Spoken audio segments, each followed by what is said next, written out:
అప్పట్లో ఒక కవి ఒక పాటను రాశాడు. లేచింది నిద్ర లేచింది మహిళా లోకం అని. ఇప్పుడు ఆడవాళ్ళందరూ కలిసి నిద్ర లేచారు. ఎందుకంటే పక్కనున్న మగాన్ని చంపేయడానికి లేచారా వీళ్ళంతా? మొన్నటి వరకు వీళ్ళంతా ఆడవాళ్ళులే, ఏం చేస్తారులే అనుకున్న మగాళ్ళు కూడా ఈరోజు లేడీస్ అంటే టైగర్ల లెక్క చూస్తున్నారు. ఆడవాళ్ళు కూడా ఇలా సైకోల్లా మారిపోయారేంట్రా బాబు అని చర్చించుకుంటున్నారు.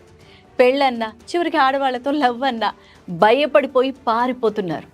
మనం పొద్దున్న లేచింది మొదలు రాత్రి పడుకునేంత వరకు లవర్ని నమ్మించి తీసుకెళ్ళి చంపేసిన ఒక అమ్మాయి, పెళ్ళైన మొదటి రోజే భర్త పీక కోసిన భార్య, కాళ్ల పారాణి ఆరకముందే మొగుడిని పొట్టన పెట్టుకున్న నవవధువు, ఇలా ఒకటా రెండా పదుల సంఖ్యలో వార్తలు వింటూనే ఉన్నాం, చూస్తూనే ఉన్నాం. అయితే విచిత్రంగా ఈ వార్తల గురించి స్పందనేమో కానీ మీమ్స్ మాత్రం వేలల్లో పుట్టుకొచ్చేస్తున్నాయి అంతే.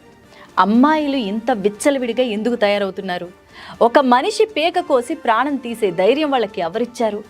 మగాళ్ళంటే అంతటి ద్వేషం ఎక్కడి నుంచి వచ్చింది? వీటన్నిటికీ సమాధానాలు కావాలంటే మాత్రం చెప్పేవాళ్ళు ఎవ్వరూ లేరు. సమాజంలో మార్పు రావాలంటే యువత చేతుల్లోనే ఉంది. ఎస్, మీ చేతుల్లోనే ఉంది.